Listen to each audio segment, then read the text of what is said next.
Welcome to this podcast discussing the modern interpretations and representations of Julius Caesar and Cleopatra. We have Joe, who's been studying Julius Caesar, and Emily and Grace, who've been focusing on Cleopatra. Thank you all for coming. So, tell me, how has their relationship differed in representations over time, and why? So, their relationship is initially portrayed as being very erotic and romantic, which is a view that is adhered to more loyal to the primary sources that informs us about their relationship initially. So, kind of represent their relationship as being like this full-grown affair. It's this depiction that then informs later depictions, especially in the early 18th century. So this Italian opera known as Cesare really emphasises the romance. In a duet that takes place after Caesar wins the Civil War, they have a duet where they declare their undying love for each other. So it's their relationship is very dramatised, which is likely to fit into the context of an opera.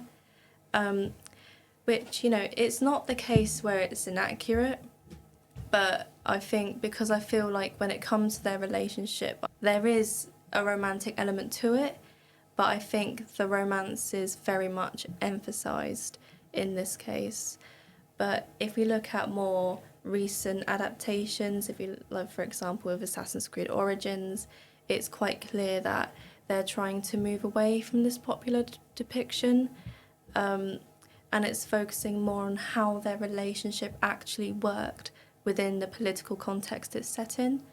So in the case of Assassin's Creed Origins, which is a game that mainly focuses upon Cleopatra trying to take over the throne from her brother Ptolemy, in this game she offers Caesar marriage not because of romance, some dramatised romance, but because it suited both of their interests. It's a common theme throughout the game that she wants the throne from Ptolemy. She's very strong and adamant about this. And so she offers marriage because by securing a relationship with a powerful Roman, she would be able to secure the throne. And in the same way for Caesar, he is able to secure a connection with Egypt, which would later become a very prominent province because of how good it was with its grain. So their relationship is kind of transformed from being a romance to more of a political one. And I think that does come into play with the fact that Assassin's Creed Origins is a game built upon violence and politics. And so I think their relationship has changed over time depending on the context of the media it's presented in.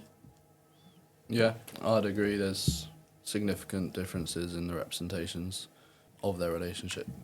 In sort of the early 2000s, there was a mass wave of ancient scriptures and films within popular culture, and one of the most notorious is the HBO Rome series. And within that, within the first season of it, there is one episode which has Cleopatra and Caesarion, and their relationship is particularly uncomfortable to watch. It's very lustful, very sexual. This isn't too surprising when we look at the context of when it was produced and released, and we look at how those who produced it were aiming for an incredibly large audience rather than a historical audience. Sort of the common American who would watch it after work weekly, who weren't necessarily interested in the history but were more interested in the drama and the plot lines between the characters. And the relationship between Caesar and Cleopatra has a very tactical political aspect to it, especially from Caesar's perspective, because before he even journeys to meet Cleopatra, he discusses how important the grain from Egypt is to the entire Roman economy and feeding the population. But from Cleopatra's perspective, it's quite a damning presentation, and we believe it's grossly inaccurate as well, manufactured for this audience, because there's simply not the case that she was this incredibly beautiful seductress who Caesar sort of needed once he'd been introduced to her. It was much more the case of good luck that they had a genuine connection, and that connection was much more intellectual and due to each other's sort of personalities. It's her wit and charm that sort of won the hearts of Caesar and Mark Antony later. Yeah, it's interesting because what you raise kind of raises that debate of how much Hollywood and like the demands of Hollywood and the need to adapt history to a open audience affects accuracy. Because like what you were saying with HBO Rome, perhaps the audience would prefer to see like all of the sex scenes rather than an intense political complex discussion, which is something that only scholars would understand. Yeah, and we look at the earlier representation of Cleopatra in the famed 1963 Elizabeth Taylor film, and that is significantly more about intense political discussion. There's several scenes where they're simply pacing around the room arguing, and that's probably how it should be. I mean, Cleopatra still isn't presented entirely accurately and nice in that, but it's a whole lot better than the early 2000s. As part of just the societal norms during this time. Yeah, I think in like the earlier stuff, they definitely kind of clean her history. They get rid of like a lot of the family drama and, you know, a lot of the incest and like murdering siblings, and focus on the romance, just because I guess it's like a better narrative for an audience. And it's a respectful romance as well. I think that's what's important for their relationship. Perhaps it could also be because Caesar and Cleopatra have always been characterised as having this relationship. It may come a point where the audience may expect it to happen, and that if it doesn't, it may come under scrutiny because of, you know, it doesn't meet their expectations. Okay, that's cool. Why would you say then that Caesar's representations are so consistent throughout the years, whilst Cleopatra's have a lot of variation in? First things first, he's a man.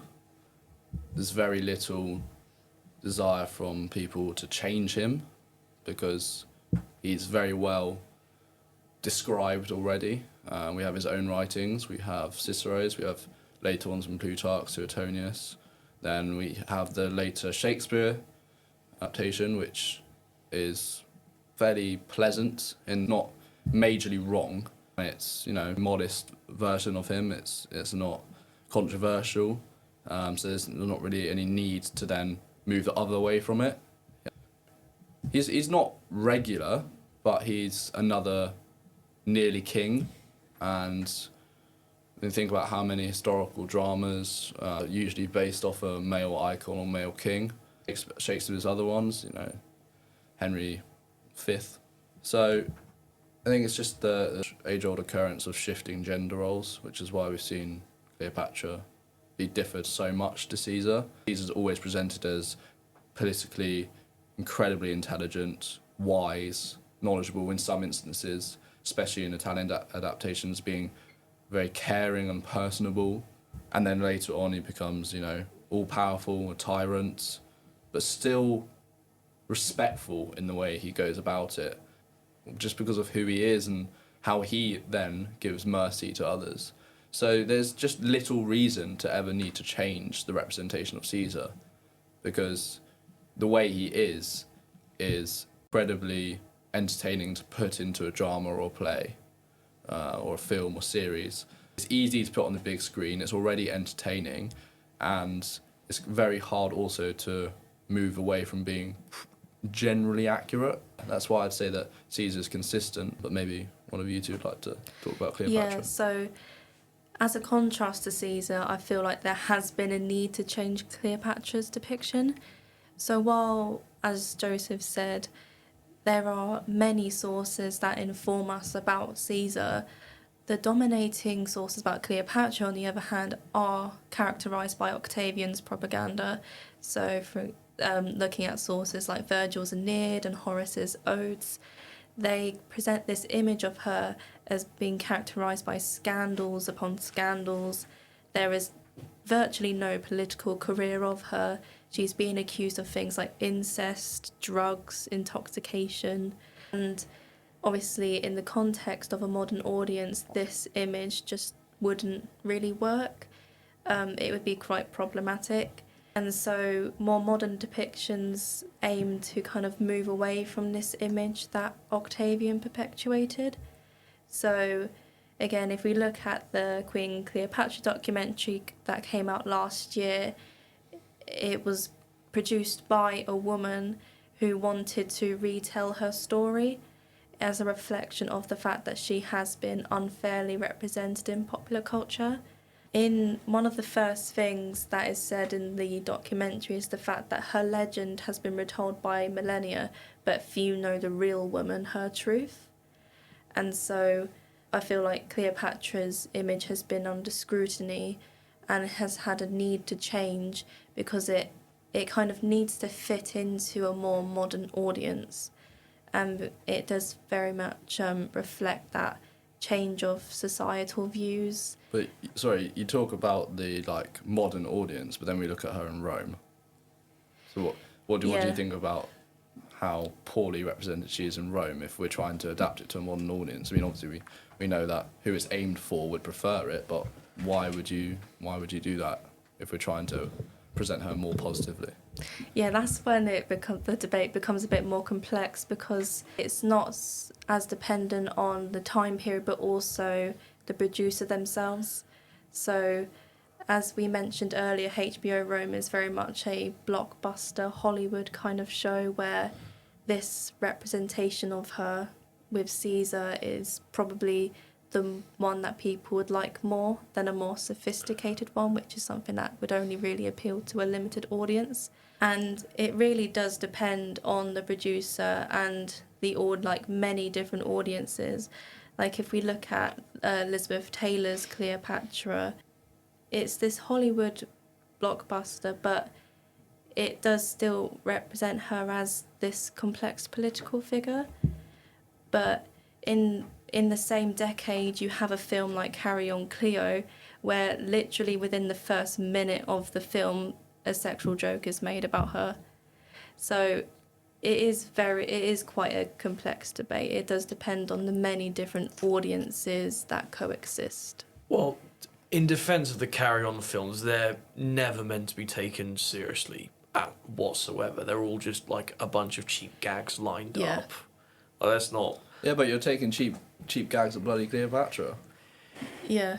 No, It's true, but still, like, you're never gonna like get a Carry On film which addresses it with like reverence and brevity and all that. It's a cheap gag film. Like, let's not. I think we should also understand like the context of what the film's trying to do at the time as well. Like, if it's a Carry On film, just let it do its thing. You know, they were like the predecessors of Monty Python. You know, Monty Python didn't exactly take King Arthur seriously, did it? Or Jesus, so, yeah.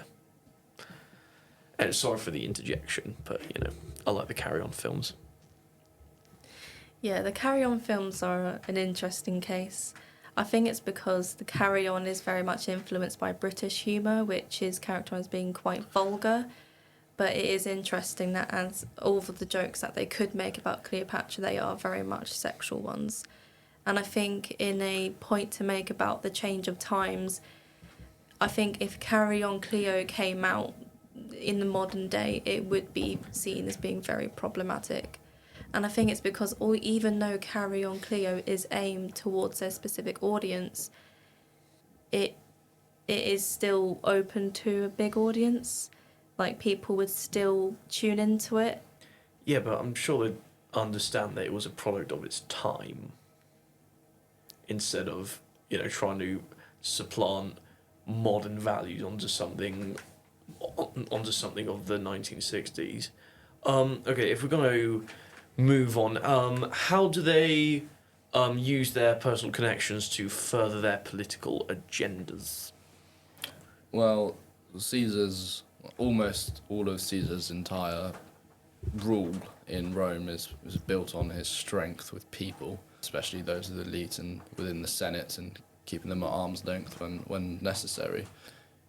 He is very, very good at using people when he needs to use them and then dropping them. So one of the most painful ones depicted in HBO is his relationship with Sevilla, who is pretty essential at the start of the series. And he has an affair with her, and then when he returns from Gaul, with his reputation risen and in high stock amongst parts of the Senate, his wife says, you need to get rid of her, or I will divorce you. And a divorce for Caesar at this time would not have been a good career move. So he simply just drops Sevilla, and essentially, in the long run, that is incredibly damaging, as she manages to partly persuade Brutus to partake in his murder, simply for pure scorn of Caesar. So that's, his relationship with her was incredibly important in getting an initial grounding, but once he didn't need that grounding, because he already had it from elsewhere, she was gone. That sort of brutal getting rid of her and mistreatment would then also result in his death. So his ability to get people on his side brought him into power, but then his ability to completely neglect them and anger them, like he angered Brutus by trying to send him to Greece for 2 years, that's turned Brutus to murder him. Listen to the advice of Brutus's mother. So, his relationships with Vorenus and Pullo are, although entirely imagined by the producers and directors, it's still important to how he came into power. So he only achieved the control over the Senate through initially their lack of opposition and being merciful to them once he'd won the Civil War. So, and then in Caesar the Conqueror, which is an Italian adaptation, initially see less of the personal relationships, but this is largely because it's a war campaign film. But when we do see him sort of creating relationships and interacting with other characters, he's very genuine and personable and likeable, and he does his individual best for people who maybe wouldn't be seen as important by others. And that's incredibly important in how he'd eventually win against the Gauls and defeat Vercingetorix, but remain in Gaul against the will of the Senate. So his personal relationships define who he is. When he has a lack of positive relationships, that he quickly meets a brutal end, both in Rome, in the Shakespearean films and adaptations, where you can argue that his lack of relationships from the start foreshadows his death, which is a particularly favoured technique by Shakespeare. I get the impression that Cleopatra also uses personal relationships to benefit her cause as well. Yeah, I think obviously she definitely does. There's always a focus on her relationships with Caesar and Mark Antony, but that's pretty much where it stops. She doesn't really have that many connections outside of Caesar, because obviously he has to be liked to get his power. She pretty much just had to be born. And I think that they highlight her lack of other relationships to emphasise Caesar and what he gave her. In the Elizabeth Taylor Cleopatra, she does fall in love with both Caesar and Mark Antony, but it's also a political thing as well. She needs her throne back. And this is kind of shown to eventually drive them both mad. After Caesar's death, it said that she was a poison in his heart, essentially kind of blaming her and her use of him politically to his death. And then again with Mark Antony before the Battle of Actium, when he starts acting irrationally, which leads to his defeat, he explains to her she has happened to him. So that's sort of, once again, blaming her use of him for his downfall. And then when you get to sort of more modern adaptations, this is more examples of Grace's point about moving from romance to politics. In the Netflix documentary, we see them as having a more equal but very, very political relationship. They both have something to gain from each other, and they both take that quite, unapologetically, because they see nothing wrong with that. And then again, in the Rome show, the HBO show, they slim her down to just her political gains. She wants a relationship with Caesar to protect herself, and then we see her get that relationship, and then we see the product of that relationship, which solidifies her relationship with Rome. Excellent. Okay, so how important would you say accuracy is in adaptations? Because obviously there's been quite a lot of variation and inconsistency in how accurate adaptations have been. So, any thoughts on that? I mean, obviously we always want it to be as historically accurate as possible, but when they're massively dramatised, you kind of get away with not being entirely accurate. For Caesar, large quantities of writings which are very personal and close to him. So he's kind of hard to get wrong, his character. You can obviously get his physical appearance incorrect, dress him slightly wrong, or maybe his hair is different, but that's not entirely important if you're talking about Caesar as a person.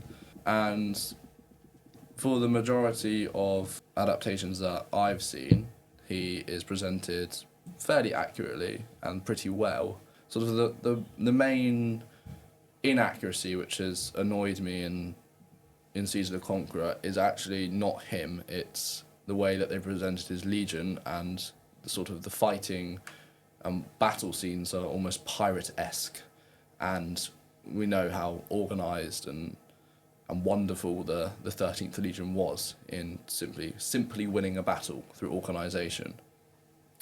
So Caesar is also sort of represented as sort of running off on side quests, so to speak, within Caesar the Conqueror. And I think that's largely because of, at this time, not only isn't it's an Italian adaptation, but they're trying to sort of bring a bit of a Western gunslinging approach to the film.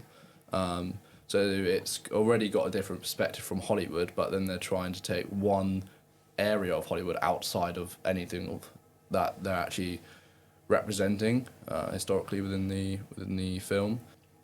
And for things like Rome, for 99% of those who watch it, is not important, because they're watching it because of the drama, the plot lines between characters they may have never even heard of. So when it comes down to history buffs, it can be particularly frustrating when things are massively misrepresented, but Caesar as a whole, he's done pretty well throughout history, I think. Yeah, I think when it comes to Cleopatra, because her depictions vary so much, when they get it wrong, it goes really wrong. With the Netflix documentary, I think it was called like a blatant historical fallacy because their interpretation of her was so inaccurate. But I guess when you're looking at fiction, not a documentary, you're allowed creative freedom and you can pretty much do whatever you want, just for entertainment's sake. I think that the constant changing of Cleopatra's documentary proves the point that she's always held this fascination over her audiences. She had it on Rome back in her day, and then now she's either shown kind of very unflatteringly or she's shown very positively, which kind of proves that whilst her adaptations have changed, the impact that she's had on people hasn't.